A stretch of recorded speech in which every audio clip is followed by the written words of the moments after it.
inicio a nuestra tercera y última jornada del Quinto Congreso Internacional de Derecho Procesal Constitucional, un evento organizado por esta institución tan importante, guardián de los derechos y garantías constitucionales. Y es que el Tribunal Constitucional Plurinacional de Bolivia ha venido trabajando en este evento pues con mucho entusiasmo y con todo un equipo que ha coordinado con cada uno de los expositores invitados en estas 3 jornadas.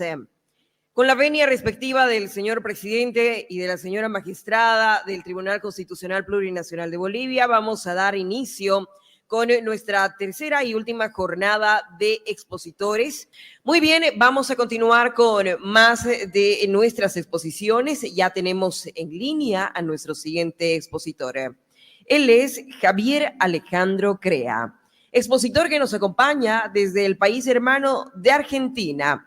Es vicepresidente de la Asociación Iberoamericana de Derecho, Cultura y Ambiente. Conozcamos la hoja de vida de nuestro expositor. Es abogado egresado de la Universidad de Morone, especialista en Derecho Constitucional por la Universidad de Buenos Aires y especialista en Justicia Constitucional y Derechos Humanos por la Universidad de Bolonia.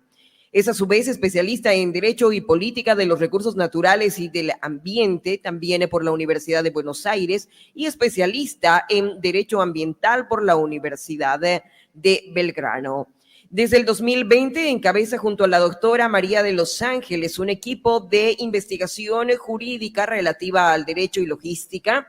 Este trabajo, que concluyó la investigación de campo en el continente antártico, ha llevado a la publicación del primer tratado de derecho antártico en el mundo realizado en el idioma español. Actualmente es vicepresidente de la Asociación Iberoamericana de Derecho, Cultura y Ambiente, el cual dirige también el Instituto de Derecho Constitucional y Derechos Humanos y dirige también el Instituto de Derecho Antártico y Gestión Polar, lidera a su vez el Departamento de Asuntos Jurídicos y es el presidente del grupo CREA Legal. Para el Tribunal Constitucional Plurinacional de Bolivia, para la sala plena de esta institución, es un verdadero gusto poder recibirle con un fuerte aplauso, un caluroso abrazo de manera virtual a nuestro siguiente expositor, Javier Alejandro Crea, de Argentina. Hoy nos habla la temática debilidades institucionales y corrupción, tratados a los derechos de acceso, necesidades a una agenda pública, ética en los conflictos ambientales. Doctor Javier Alejandro Crea, bienvenido a este espacio. Tiene un auditorio repleto en este momento de más de 500 personas acá en Bolivia, desde la ciudad de Santa Cruz de la Sierra. Adelante, doctor Javier, le escuchamos. ¿Qué tal? Muy buen día. Muchísimas gracias por la presentación tan larga. Muchísimas gracias al señor presidente del tribunal. Vi desde aquí el gesto del abrazo, lo retribuyo, siempre tan generoso con nosotros, conmigo en particular. Es un honor volver a estar. Siempre es un gusto sentirse tan libre a la hora de proponer temas, a la hora de acercarse y a la hora de presentarse. Lamento en esta oportunidad no haber podido estar de manera presencial. El día de ayer, estaban ustedes mencionándolo, llegué de un viaje a la Antártida por trabajo, como ustedes saben, como algo adelantaron, así que quiero agradecerles que me hayan dado la posibilidad de hacerlo virtualmente. Es nuevamente un honor, agradezco estos espacios y los destaco. Me parece fundamental poder difundir, poder transmitir el conocimiento y poder intentar a través de esto transmitir valores. Así que es un gusto. Señor presidente, al resto de los magistrados, a todo el público presente, estoy siguiendo la transmisión desde el primer momento. Muchísimas gracias a todos, es un placer. Si les parece, compartimos, pero me gustaría de manera previa hacer una pequeña introducción de por qué estamos hablando de este tema que quizás suena un poquito ajeno a lo que venían charlando, pero sí que se relaciona muchísimo con lo que mi predecesor, voy a tomar palabras del doctor Torre Rivadeneira, ¿sí? del país amigo de Ecuador. Voy a parafrasearlo en algún momento, así que es un gusto y quiero felicitarlo. Me gustó mucho su charla, vamos a coincidir en algunos temas.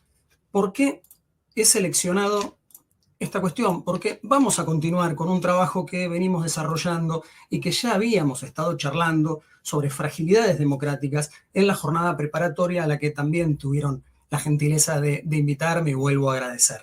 En relación, habíamos hablado de fragilidades y habíamos dicho que la corrupción atravesaba casi todos los estamentos en los distintos países, lamentablemente, ¿no?, de nuestra región, pese a los grandes esfuerzos que hacen instituciones como esta, generando estos espacios que son tan importantes. En relación, bueno, primero agradecerles y continuar. Yo he tomado algunas definiciones que quiero utilizar. No es que nos vamos a detener a leer toda una presentación, sino todo lo contrario, pero sí me pareció interesante destacar este par de puntos. Les pido que me interrumpan porque yo no veo si se están haciendo preguntas o alguna cuestión, yo veo el PowerPoint nada más. Así que, pero sí quiero destacar que quiero leerlas por determinadas cuestiones puntuales que un poquito más adelante vamos a desarrollar. Cuando hablamos de corrupción, decimos que la corrupción no tiene una definición única, sino multidimensional, y que la tenemos que analizar desde la construcción que se realiza en cada país y en cada momento histórico. Un poquito parafraseada, pero es la socióloga Paula Boniolo quien lo dijo, lo cual me pareció muy interesante. Hablamos de corrupción ambiental, que es el tema en el que hoy nos vamos a ir introduciendo, y en relación, quiero destacar que refiere a ese abuso de poder o posición para un beneficio personal o también de terceros, mediante la utilización de diversos medios. ¿Por qué diversos medios? Porque obviamente hay muchas aristas, muchas formas en que esta corrupción puede darse y que va convirtiendo en más frágil, que va desvirtuando, que va convirtiendo en menos fuerte nuestras democracias, nuestros sistemas republicanos. Puede ocurrir en muchas formas: malversación de fondos, extorsión, nepotismo, favoritismo, entre otros. Tiene importantes implicancias económicas, sociales, políticas y ambientales, pudiendo conducir a un crecimiento económico reducido, debilitando a las instituciones, generando mayor desigualdad y, por supuesto, lo que en este caso me compete hoy, que son los daños ambientales. En todos los casos, como adelantaba, socavando las instituciones y los valores democráticos y republicanos.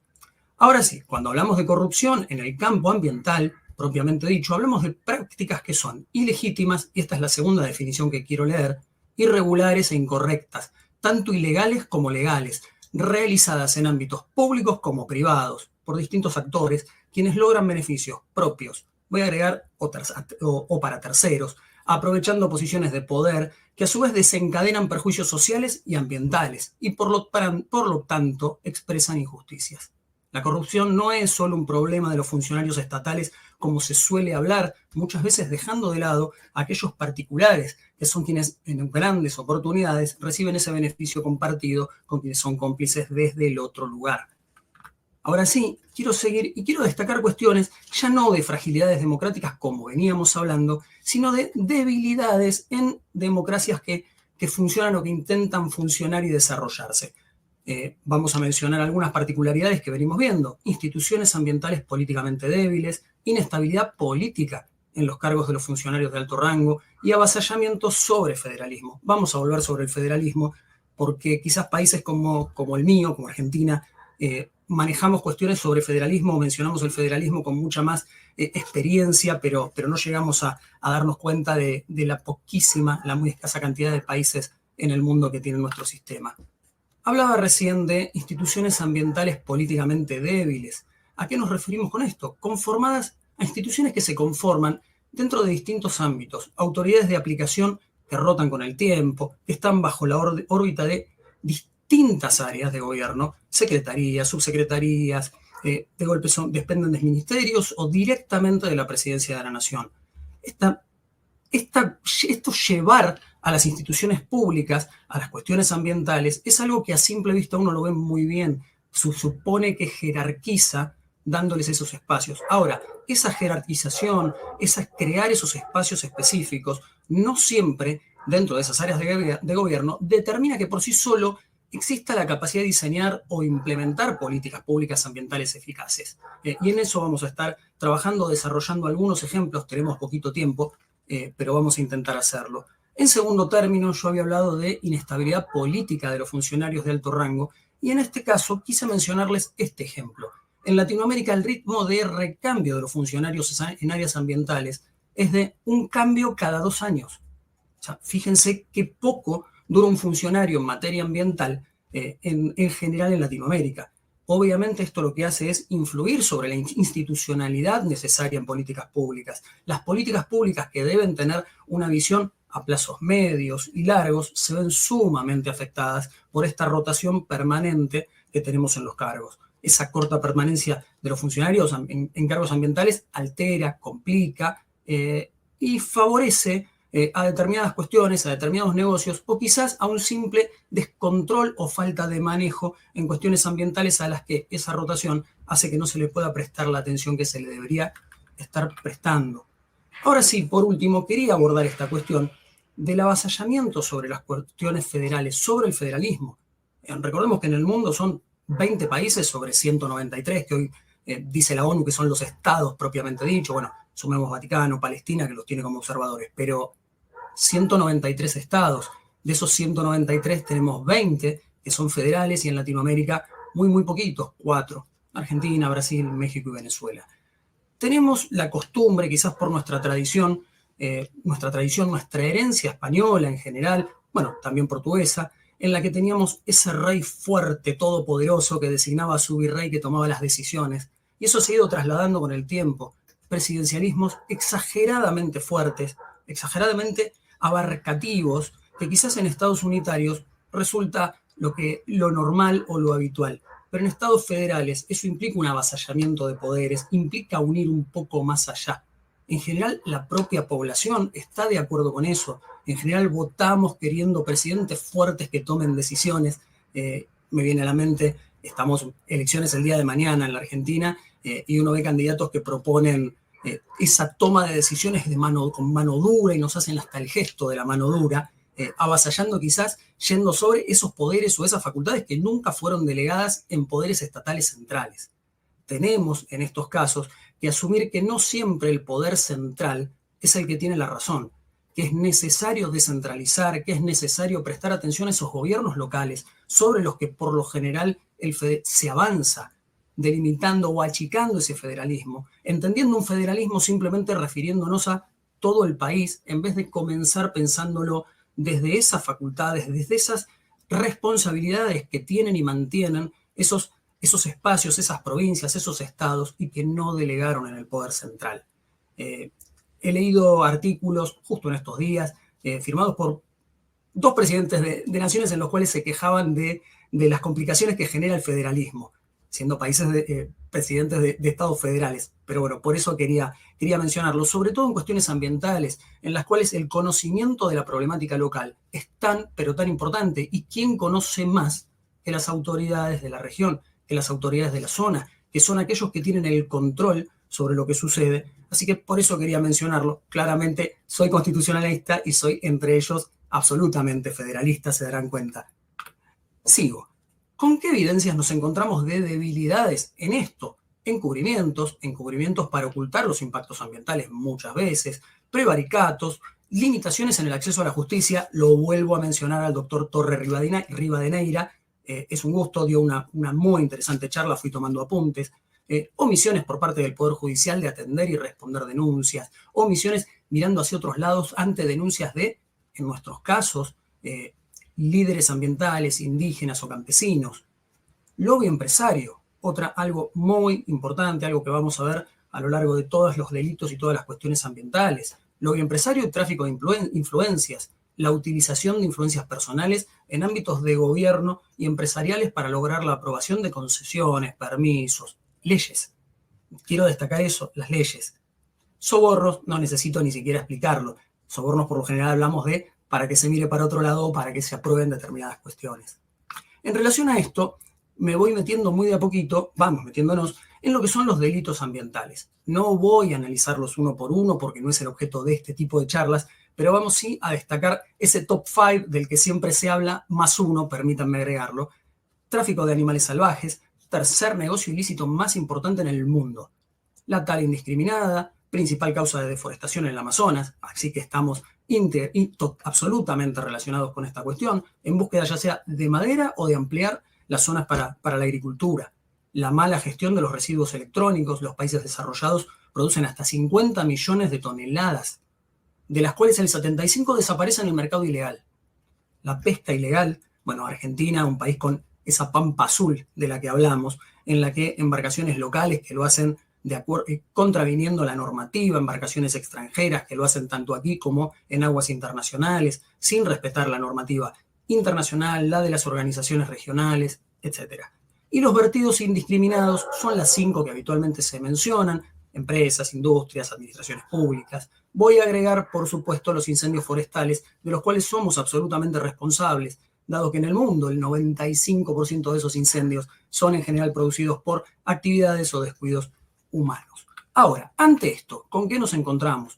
Con graves falencias de tipificación, falencias en códigos penales. Voy a pasarlo muy rápido. Por ejemplo, el argentino, un código penal cuya última reforma en 1921, con un proyecto de 1868, un código penal antropocéntrico que no tipifica delitos ambientales, que protege a la naturaleza desde la protección del patrimonio, la seguridad, la salud pública, pero no se mete en la cuestión ambiental. No fue desarrollándose como sucedió con las constituciones, con la normativa, que avanzamos desde el 72 en profundos cambios. En la Argentina nos hemos quedado bastante atrasados. Sí se ha complementado con algunas leyes penales especiales, pero la realidad es que es muy insuficiente. Ahora, nos encontramos ante esto con respuestas habituales, tomamos un segundito para leer, que dicen por lo general, por la falta de tipificación de delitos ambientales específicos dentro del código, quienes provocan los daños ambientales no pueden ser investigados y condenados por los jueces. Uno escucha mucho eso. Por otro lado, escuchamos: quien produce un daño ambiental, al no ser considerado un delito, es sancionado únicamente con multas, las cuales normalmente no se pagan o representan montos muy bajos. La respuesta a esto suele ser: deben incorporarse al Código Penal los delitos ambientales. Deben aumentarse las penas, ya que las bajas sanciones promueven los daños, dado que no desincentivan, y quiero recalcar esto, o sea, deben aumentarse las penas, ya que las bajas sanciones promueven los daños, dado que no desincentivan las acciones dañosas. Les pregunto a un auditorio gigante, a mucha gente que está conectada, ¿estamos todos de acuerdo con esto? En general nos parece políticamente correcto. Pero yo quiero tomar palabras del doctor Eugenio Zaffaroni, quien desconoce este presupuesto. Él dice que la pena no tiene efectos preventivos. No se resuelve ningún conflicto, no se repara a ninguna víctima, no se asegura a nadie contra lo que podamos hacer los 30 millones que andamos, más o menos libres, sino que simplemente se tienen cerrados a los 15.000 ladrones más torpes y rudimentarios de todo el país. Termina por afirmar que es claramente inmoral la legitimación de la pena sobre el más torpe y vulnerable como precio para tranquilizar al resto y darle una sensación de seguridad falsa. Vuelvo a la filmina anterior, diapositiva anterior, soy un poco viejo, que dice, por ahí preguntaba, ¿estamos todos de acuerdo? Bueno, creo que Zaffaroni no está de acuerdo. No vamos a decir nuestra postura, pero vamos a tomar lo que nos dice él. Vamos a hablar entonces de política y delitos ambientales. No es una novedad, a nadie va a sorprender la vinculación entre los representantes de mafias activas e ilegales con la política. Lamentablemente, y es un mal con el que día a día lidiamos. Bueno, quiero destacar la labor de las Cortes, en este caso la Corte Constitucional, y el esfuerzo que se hace contra esto, pero es una realidad que todo nuestro continente, o toda Latinoamérica al menos, atraviesa y enfrenta con grandes esfuerzos en ciertos lados y grandes complicidades por otros. Intereses del narcotráfico, la tala, el tráfico ilegal de flora y fauna, minería ilegal, merodean la política desde siempre, penetrando en partidos políticos, en esferas del Estado y en, por supuesto, algo fundamental, esos círculos de poder e influencia. Corrupción y delitos ambientales, venimos acercándonos al título de la charla, juega un papel fundamental, preponderante para la comisión de este tipo de delitos y se da en todos los niveles.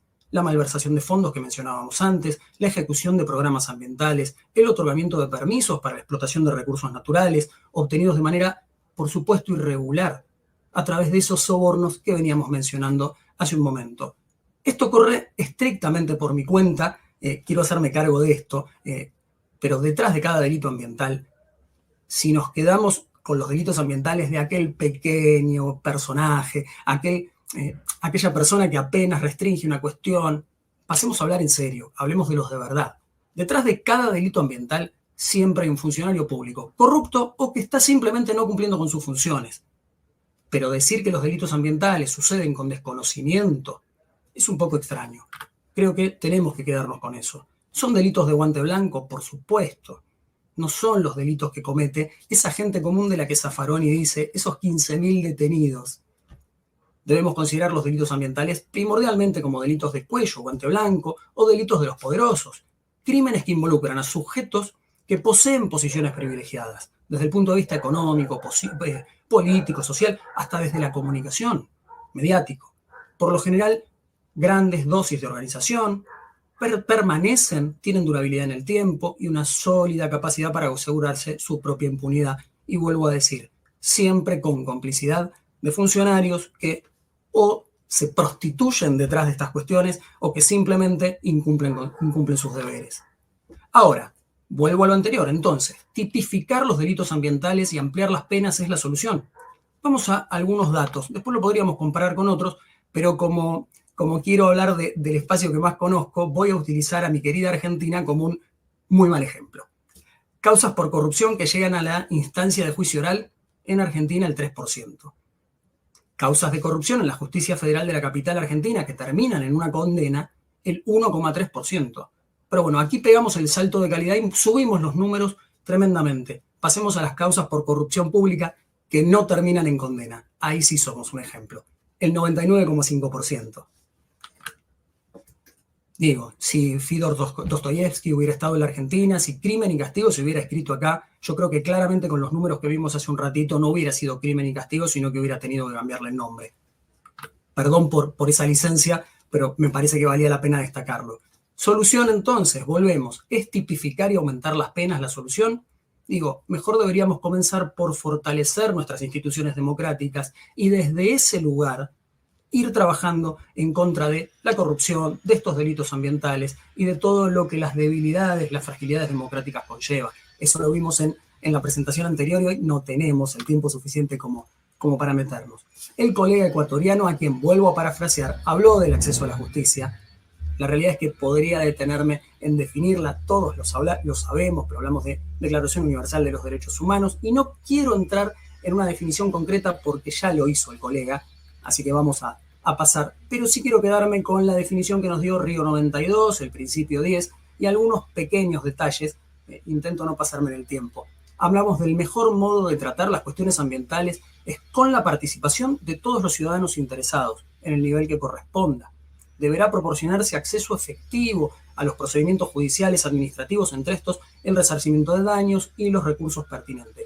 Por supuesto, con el mayor esfuerzo estatal que se pueda. Ahora, nos encontramos, tal como decía el colega, con una gran cantidad de trabas, impedimentos a ese acceso. Y en esto quiero destacar los más importantes, la desigualdad. La desigualdad que es una problemática que nos atraviesa como latinoamericanos, como hispanoamericanos, absolutamente a todos nuestros estados atraviesan este grave problema. Y la desigualdad en los derechos de acceso significan algo que voy a parafrasear porque tomé nota. Mi colega dijo hace un momento, el interés superior del niño en sentencias que se quedan simplemente en cuestiones retóricas. No es la palabra que él usó. A mí me gusta decir en lirismos que mencionan, por ejemplo, como dijo él, el interés superior del niño. Yo voy a decir el acceso a la justicia, el derecho a un ambiente sano, pero que uno no los ve reflejado en esas sentencias. Es muy real. Esa desigualdad nos está llevando a eso. Esas diferencias sociales, esos impedimentos a poder llegar a sentarse, por ejemplo, con abogados especializados como cuando leen nuestros currículums. La verdad es que no estábamos tan cerca de quienes nos necesitan. Estamos más cerca de determinados grupos o sectores, pero aquellos grupos más vulnerados son los que no tienen el acceso permanente a nosotros. Vamos a hablar de falta de educación ambiental. También lo mencionó el colega hace un momento. Quien no conoce sus derechos es muy difícil que pueda ir a reclamarlos, a ir por ellos. Ahora, no solo no conoce sus derechos, y bien lo marcó el colega, por eso vuelvo a parafrasearlo, él mencionó el desconocimiento por parte de los actores jurídicos. Y acá vuelvo sobre lo mismo.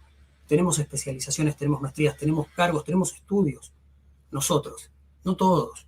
La realidad es que no todos los abogados, no todos los jueces, no todos los funcionarios judiciales tienen formación en materias tan específicas como la ambiental, que dan vuelta tanto el eje del derecho en cómo se tiene que aplicar, los tiempos, los plazos y la forma de valorarlo. Así que me parece que vale la pena destacarlo. Obstáculos económicos, por supuesto, y voy a usar nuestro mal ejemplo nuevamente. Las consultas en nuestros estudios, quizás de quienes estamos formados, preparados para estos, muchas veces son inaccesibles para aquellas personas en situaciones más vulnerables que son los que más sufren las cuestiones ambientales.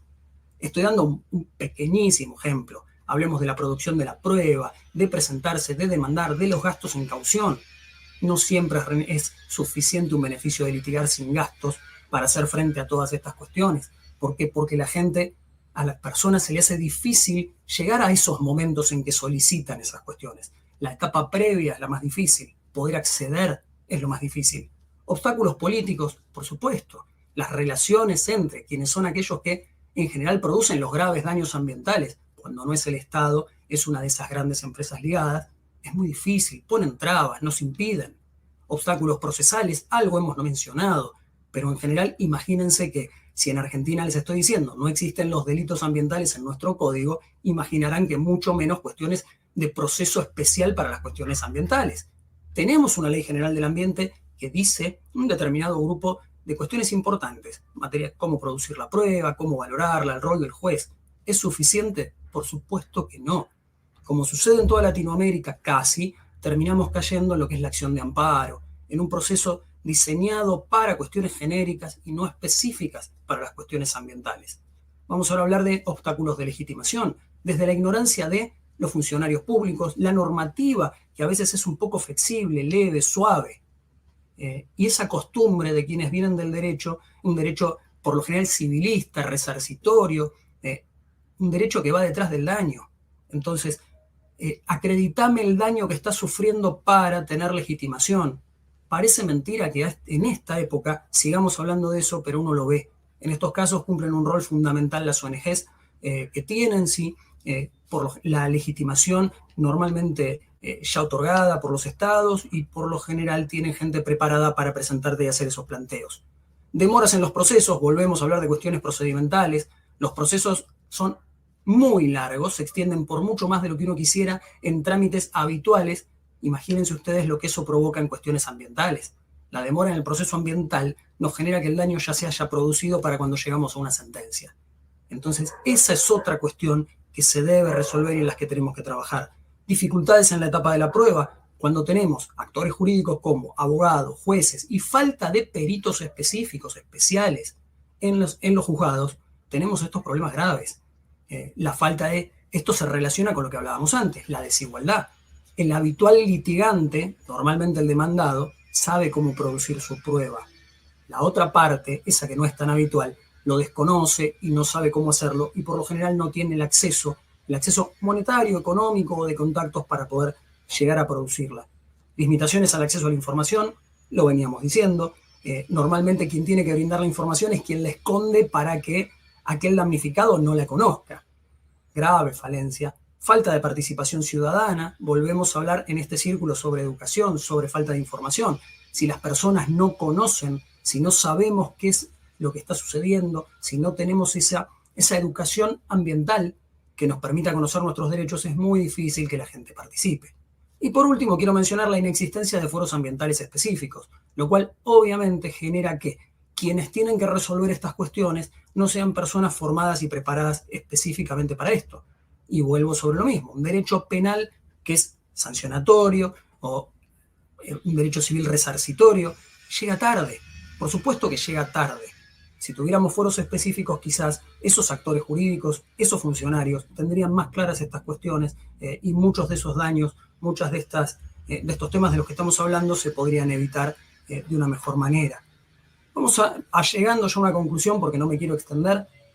¿Qué necesitamos? Necesidad de políticas integrales de defensa de las instituciones democráticas. No alcanza simplemente con decir voy a tipificar delitos, voy a aumentar las penas para que eso se traduzca en resultados. Y voy a usar un ejemplo que no es ni el más lindo ni el que más me gusta mencionar.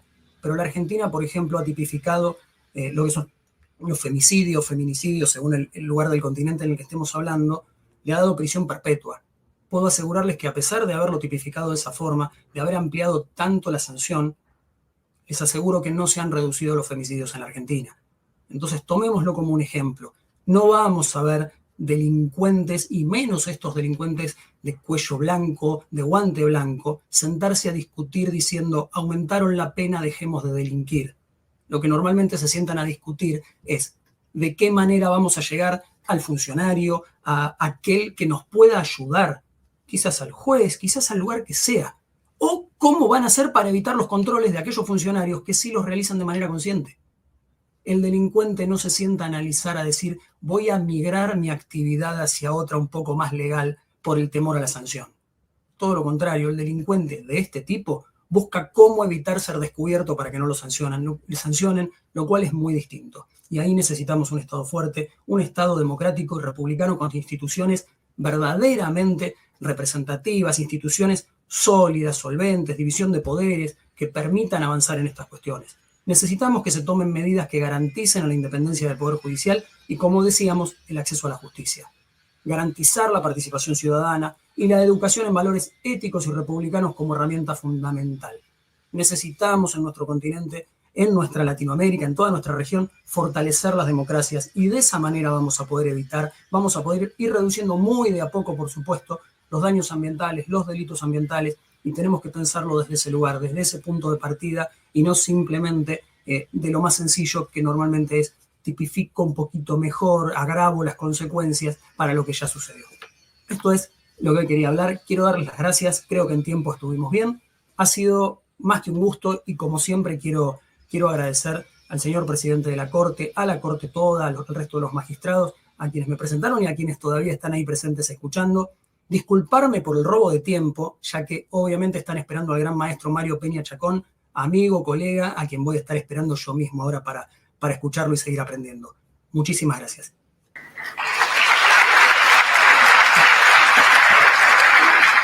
Y reciba este generoso aplauso de todo el auditorio para usted, profesor Javier Alejandro Crea.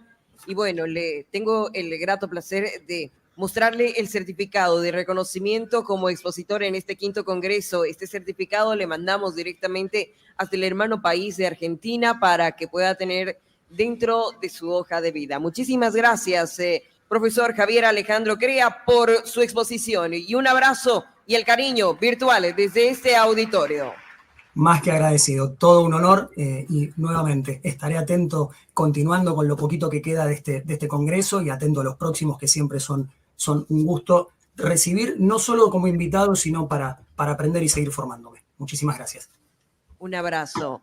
Muy bien, vamos a conectarnos ya de manera inmediata con una sorpresa que tenemos para todos ustedes. Queremos compartir en este momento pues la producción bibliográfica del Tribunal Constitucional Plurinacional de Bolivia. Estamos impulsando la cultura literaria. A continuación, les presentamos el siguiente video que resume todas las publicaciones institucionales del Tribunal Constitucional Plurinacional de Bolivia. Adelante, por favor.